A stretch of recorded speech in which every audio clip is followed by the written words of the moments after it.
ค่ะกราบสวัสดีทั้งช่องของสงกรานต์นะคะมื้อนี้มีแนวทางตำล่าวของเซียนไซว่านมาฝากค่ะพี่น้องในวันอังคารที่28กรกฎาคม69นะคะวันที่27ที่ผ่านมาเมื่อคืนนี่เพิ่นให้60ไปออก70ค่ะพี่น้องให้64กลับหัวเป็น94ออก4เก่าเนาะเลขเพิ่นขึ้นแต้มลงแต้มมาตลอดเดี๋ยวกลับหัวมาตลอดเด้อค่ะพี่น้องเพิ่นมักจะเป็นแบบนี้เอาก็ขอคนอะไรคนละแชร์ให้กับเซียนไซว่านนะคะในช่องของสงกรานต์นะคะมื้อนี้วันที่28กรกฎาคม69จะเป็นตัวใดเฮาไปรับชมรับฟังกันได้เลยค่ะฮัลโหลค่ะสวัสดีค่ะเพิ่นอยู่บ้านบ่เนาะเซียนไซว่านเรียนอุดร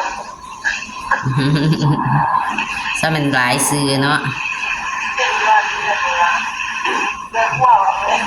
บ้านเนี่ยเรียนเนาะเรียนจนนั่นสับสนแล้วหลายซื้อหลายอะไรเนี่ยตำล่าวตัวมัดกับหัวของเจ้าน่ะเข้ากับหัวแล้วต่อที่ไม่ซื้อ60เราคิดถึงแก่ที่เก็บเอาเงินนั่นมันซื้อมันไปซื้อ64ครับมันร้องเป็นแบบเย็นๆนะเจ้าคือบ่กลับหัวเจ้าคือบ่กลับหัวเป็นเก่า4เก่าบ่กลับเสียโอ้ยน้องมันทั้งเจ้าเดี๋ยวนี้มันซ่อมเบิ่งมันจะกลับหัวละขึ้นแต้มลงแต้ม61มันก็ออก60มันก็ออก70มันขึ้นแต้มที่ถูกใจเนี่ยแต่ว่าเลขฝันเจ้าอาจจะไปออกเลขใหญ่บ่รัฐบาลไทยบ่มันจะมาจากมื้อสักวันนั้นสิย้อนหลัง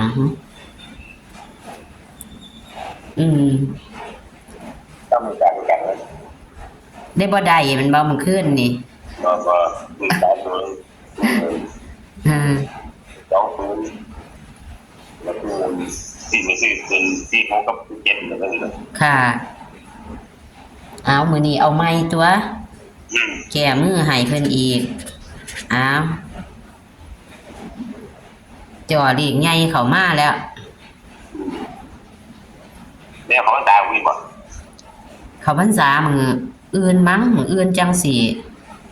มื้อใดไปวัดก็จะบ่ได้โทรเอาแต่เช้าดอก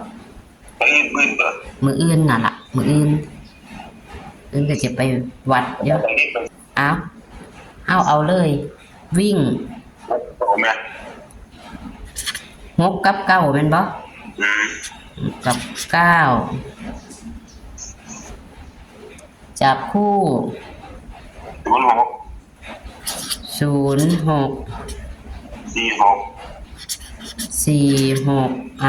มาตัวเก่าอยู่ตัวนี้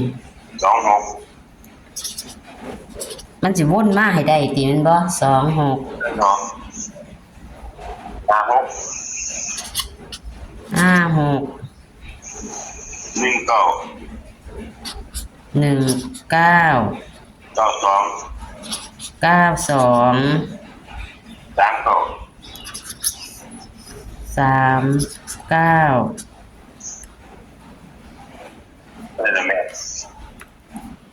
เลข3ตัวมีบ่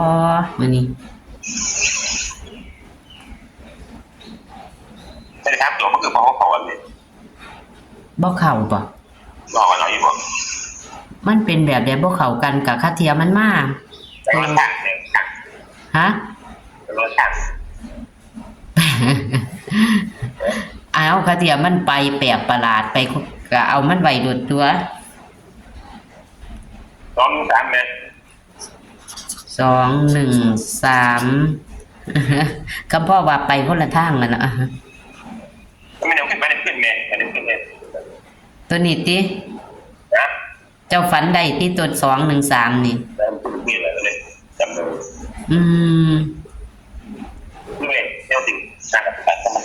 แม่นตัวเนาะใครก็บ่บอกคาเทียมันออกมาบัดสิว่าก็ลืมบอกแก้วบัดสิว่าไปฝันบัดสิว่า ฝันได้ตัวเดียวกระดอกกระเดียไก่เขาเจ้าตัดเสือเอาตัว เป็นว่าเจ้าฝันเห็นตัวเลยบ่213นี่นะตอนนี้เป็นยังต้องตามตัวมันจะเป็นไม่ออกเลยวะค่ะค่าเทียมมันออกเนาะเฮากะที่ไม่เห็นนะที่หรอกซื้อ5 บาท10 บาทก็ว่าไปเที่ยวบอกเข้าจอมเที่ยวบอกเข้าจอมมันดูได้ไปแล้วเราไม่ได้แสดงตัวนิ่นเจ้าตัวใดนี่6กับ9นี่6แม่56 92 46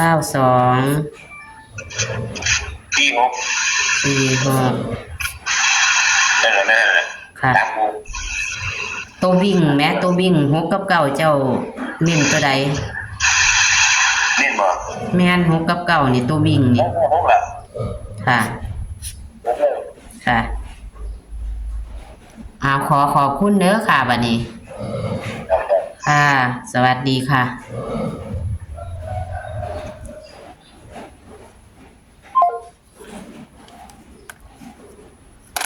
ค่ะเซียนไซว่านกับเป็นเลขกับหัวนะพี่น้องเนาะมา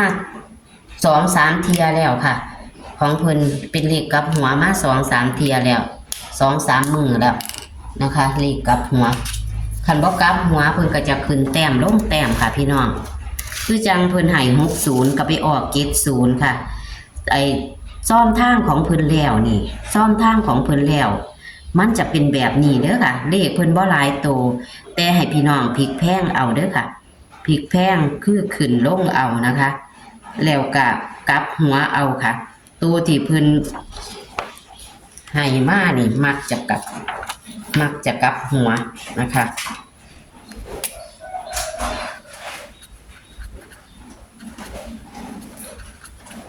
มินี่เพิ่นเน้นให้3 หางนะคะเน้น3 หางอย่าลืมเด้อพี่น้องกลับหัวกลับหางเอาเลข6เป็นเลข9นะคะคือเพิ่นให้นี่ล่ะ64นี่ล่ะ64กะไปกลับหัวเป็น94เนาะพี่น้องนี่ค่ะของเพิ่นให้64ออก9449นะคะเพิ่นออกให้60นิ่มซ้ำพี่น้องออก70ขึ้นแต้มคือวันที่28วันอังคารนี้เด้อค่ะพี่น้อง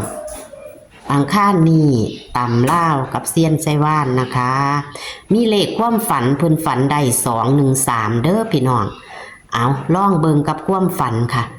เพิ่นก็บ่อยากให้ดอกก็เลยว่าถามเอาคาเทียมันออกเนาะออกมาแล้วเพิ่นสิว่าโอ้ยข่อยเสียดายบ่ได้ให้เจ้าเพิ่นสิว่าแคปหน้าจอค่ะ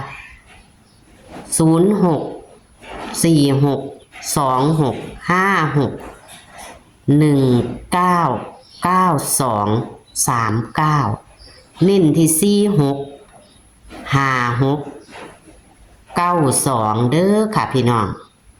เน้น3 หางอย่าลืม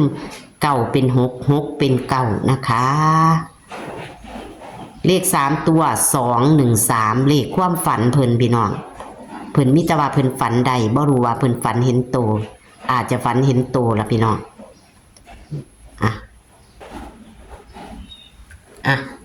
ขอให้โชคให้มานกับเซียนไซว่าน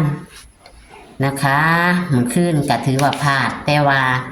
เข่ากับหัวเนาะพี่น้องเนาะให้64ออก4994นะคะให้60ขึ้นแต้มเลขเพิ่นซ่อมเบิ่งจะเป็นแบบนี้นะคะขอกำลังใจโดยการกดไลค์กดแชร์ให้กับเซียนไซว่านและช่องของสงกรานต์เหมือนเดิมค่ะโชคมันกับตำลาววันที่28กรกฎาคม69วันอังคารนี้นะคะโชคมันค่ะสวัสดีค่ะ